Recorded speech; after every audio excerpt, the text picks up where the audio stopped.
السلام عليكم ورحمة الله وبركاته. بسم الله والحمد لله والصلاة والسلام على رسول الله أما بعد. Bavandimwe wa Islam, dukomeje ya gahunda yacu y'ibikorwa turi kwitegura muri uku kwezi kwa Ramadan kugiye kwinjiramo. Wibyo rero insha Allah twaba tugeze ku gikorwa cya 9 umusore agomba kwitegura yuko agomba kurangwa nacyo mu kwezi kwa Ramadan, ukwezi kukazarangira akomezanya nacyo, akabona uburyo ubuzima bwe bugenda buhinduka, haba mu mathawabu haba no mu buzima busanzwe. Nta kindi rero turi bukomerezeho ni azkar ba'da salah. Umusore agomba kurangwa na azkar nyuma y'iswala. Ngira ngo ejo hashize twarazirebye tubona ibyiza byazo, tubona ko izi azkar nyuma y'iswala ari zimwe mu mpamvu yo kugira umubano mwiza n'Uwiteka Allah subhanahu wa ta'ala. Kandi umuntu wagize umubano n'Uwiteka Allah subhanahu wa ta'ala, Allah amubera amaso, akamubera ururimi avugisha, akamubera uburinzi, ndetse bikaba intandaro yuko amurinda ikibi aho kiva kikagera. Dukomeje ku cya 10 umusore agomba kurangwa nacyo, agomba kurangwa no gukurikira adhana igihe ivuze. Intumwa y'Imana Muhammadin sallallahu alayhi wasallam iratubwira ati, nimujya mwumva adhana itowe mujye musubiramo ibyo Bilal muadhin ari kuvuga. Navuga hayya ala sala musubiremo la hawla wala quwwata illa billah. Iki gikorwa rero ni igikorwa cy'abantu benshi batagikora, ni umugenzo twigishijwe n'intumwa y'Imana Muhammadin sallallahu alayhi wasallam, abantu batagikora. Igikorwa cyoroshye cyane. Ubwiryo rero muvandimwe mu Islam, yewe musore aho uboneka hose, nujya wumva batoye adhan Allahu akbar Allahu akbar, jya ugabanya ibyo wari urimo, ureke ibyo wari urimo ukurikire adhan. Dore ko adhan, hagati ya adhan na iqam, mu gihe iyo umuntu asabye dua yakirirwa. Ubwiryo rero muvandimwe mu Islam, ugomba no kurangwa mu bantu bumva adhan bagakora iki? Bagasubiramo ibyo muadhini ari gusubiramo. Naam, dukomeje n'icya 11 rero, yewe musore wagiye gusara ifajiri yawe ku musigiti, ni byiza yuko wakora iki? Wakwicara mu musigiti umaze gusari, ukumva amawaidha, cyangwa se ukicara ugakora azkari zawe kugeza izuba rirashe. Ni umwe mu mugenzo warangwaga intumwa y'Imana Muhammadin sallallahu alayhi wasallam, ndetse n'abeza batubanjije ndetse n'abasahaba. Iyo bamaraga gusari baricaraga nyuma y'iswala ya fajiri bagakora azkari zabo paka bukabakeraho. Hari n'imwe mu mvugo cyangwa se imvugo z'intumwa y'Imana Muhammadin sallallahu alayhi wasallam zigaragaza ko uko iyo umuntu yicaye mu musigiti arimo arasingiza Imana amaze gusari, abamarayika baba bari kumusabira bagira ati Allahumma ighfir lahu Allahumma arhamhu. Ni byiza rero dusanga mu kuguma mu misigiti ndetse no kwicara mu musigiti paka izuba rirashe. Ibaze gusabirwa n'abamarayika, ni ikintu gikomeye utapfa kubona mu hindi minsi yose. Kubw'ibyo rero muvandimwe mu Islam, ugomba kumara gusara ifajiri yawe ku musigiti, ntuhite wirukanka, ahubwo ukicara ugakora azkar. Mu gihe ufite wenda gahunda zo gukora wagenda, ariko mu gihe nta gahunda zo gukora nk'abantu bakora, ku munsi wabonye konje, iyi gahunda nikagucike yo kwicara mu musigiti ugasingiza Uwiteka Allah subhanahu wa ta'ala kugeza izuba rirashe. Dore ko akenshi muri icyo gihe cya fajiri, nyuma ya fajiri, mu misigiti hari gutangwa amawayiza cyangwa se batanga urwibutso ku bantu bahari. Ubw'ibyo rero muvandimwe mu Islam, ugomba kwicara ugakora izo azkar ukazikorera ku musigiti, bityo ukaba muri ba bandi basabirwa n'abamarayika. Hanyuma icya 12 aricyo turi bugarukireho ku gice cy'abahungu, ni ukurangwa n'iswala ya duha. Iswala ya duha iboneka ryari? Ni gute bayisari? Ese itangira ryari ikarangira ryari? Iyi swala ya duha ni imwe mu swala intumwa y'Imana yagiriye abasahaba kuba barangwa nayo. Hanyuma iyi swala ikaba itangira izuba ryamaze kurasa, nyuma y'iminota 15 izuba ryamaze kurasa, ndetse iyi swala ya duha ikarangira na mbere y'iminota 10 cyangwa se 15 bagiye gutora adhana ya dhuhuri.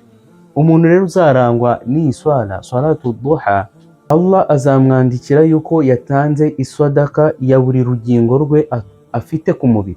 dore ko tugira ingingo 360 mu mubiri.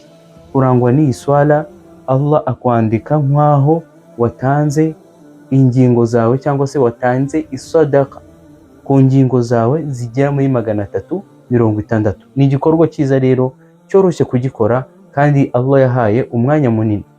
Iyi swala rero usali raka ebyiri cyangwa se raka enye nk'uko intumwa y'Imana yabikoraga.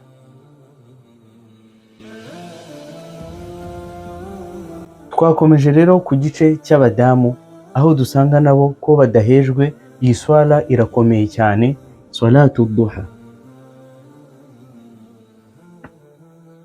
Mushiki wanjye rero ndagushishikariza kurangwa n'iyi swala, salatu duha, aho twamaze kubona ko ibyiza byayo bingana nk'umuntu watangiye buri rugingo rwe isadaka. Kandi murabizi ko ituro rigabanya uburakari bw'Uwiteka Allah subhanahu wa ta'ala nk'uko amazi azimya umuriro. Kubw'ibyo rero bavandimwe b'Islam, mushiki wanjye ugomba kurangwa n'iyi swala, salatu duha, aho twabonye ko itangira inyuma y'iminota 10 izuba rirashe cyangwa se 15, ndetse ikarangira na mbere y'iminota 10 yuko batora adhana cyangwa se mbere y'iminota 15. Ni raka ebyiri zawe cyangwa se enye, ukaba winjiye muri babandi batangiye buri ngingo zabo isadaka.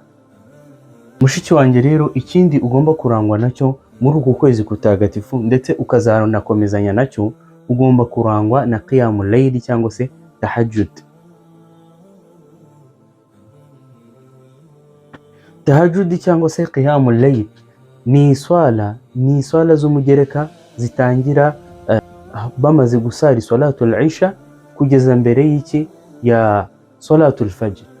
Iyi swala rero ikaba yararangwaga n'abantu beza, aho tubisanga muri Quran suratul Dhariyat, Allah atugaragariza abatubanjirije beza, abasahaba, aho agira ati kanu qalilan min al-layli ma yahja'un. Mu by'ukuri barigohekaga gake bari gusingiza Uwiteka subhanahu wa ta'ala. Ugomba kurangwa rero n'iyi swala cyangwa se qiyamul layl, dore ko abantu barangwa n'iyi swala ari abantu beza. Muvandimwe mu Islam, nimba ushaka kumenya umuntu mwiza, ni umuntu udashobora gucikwa iyi swala qiyamul layl cyangwa se iyo bita tahajjud. Naam, mushiki wanjye rero ikindi ugomba kurangwa nacyo muri Ramadan, ugomba kurangwa na tasbih, kuvuga subhanallahi wa bihamdi inshuro 100. Byibuze nibwire utaranzwe n'iri jambo subhanallahi wa bihamdi. Intumwa y'Imana Muhammadin sallallahu alayhi wa sallam itubwira ko uzarangwa n'iri jambo subhanallahi wa bihamdihi inshuro 100, Allah azamuhanaguraho ibyaha birenga 1000. Allah amwongerera ibyiza cyangwa se amuhi ithawabu zigera mu 1000. Hanyuma Allah amuterere ibiti mu ijuru. Kubw'ibyo rero bavandimwe b'Islam, biroroshye kuba umuntu yarivuga subhanallahi wa bihamdi.